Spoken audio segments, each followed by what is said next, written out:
അപ്പം നമുക്ക് ഇന്നൊരു സിമ്പിളായിട്ടുള്ള മാഗി റെസിപ്പിയാണ്. ആദ്യം തന്നെ ചട്ടി വെച്ച് കൊടുത്ത് അതിലേക്ക് ഉള്ളി ഇട്ട് കൊടുക്കുന്നുണ്ട്. പിന്നെ അതിലേക്ക് തക്കാളി മഞ്ഞൾപ്പൊടി ഇട്ട് കൊടുത്തിട്ട് ആവശ്യത്തിനുള്ള വെള്ളം ഒഴിച്ച് കൊടുത്തിട്ട് വെള്ളം തിളച്ച് വരുമ്പോൾ മാഗി ഇട്ട് കൊടുത്താൽ നമ്മൾ സൂപ്പറും ടേസ്റ്റി ആയിട്ടുള്ള മാഗി റെഡിയാവും. അപ്പോൾ ഞാൻ നാട്ടിലേക്ക് പോയിട്ടുണ്ടായി. ഞാൻ പണ്ട് മംഗൽ കഴിയുമ്പോഴത്തേക്ക് എൻ്റെ സ്റ്റഡീസ് പകുതിയിൽ വെച്ച് നിർത്തിയിട്ടുണ്ടായി.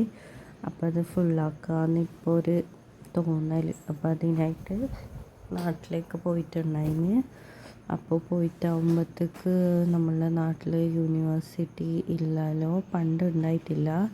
മാംഗ്ലൂരായിട്ടാണ് യൂണിവേഴ്സിറ്റി കൂടെയാണ് നമ്മൾ എഴുതിക്കൊണ്ടുണ്ടായത്.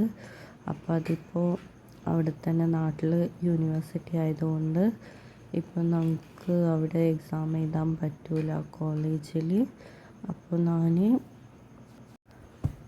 ഞാൻ ആ കോളേജിൽ നിന്ന് TC എൻ്റെ എല്ലാ മാർക്ക് കാർഡ്സും എല്ലാം എടുത്ത് പണ്ടൊരിക്കൽ പോയിട്ട് ഞാൻ ആപ്ലിക്കേഷൻ കൊടുത്തിട്ടുണ്ടായി TC തരുമോ ചോദിച്ചിട്ട്. പക്ഷെ ഒരു തന്നിട്ടില്ല. അപ്പോൾ നമുക്ക് പിന്നെ ഞാൻ ഉണ്ടാക്കി, പിന്നെ ഞാൻ അതിന് വിട്ടു അങ്ങനെ. എന്നിട്ട് ഇപ്പോഴാണ് ഞാൻ പോയിട്ട് TC എല്ലാം എടുത്തത്.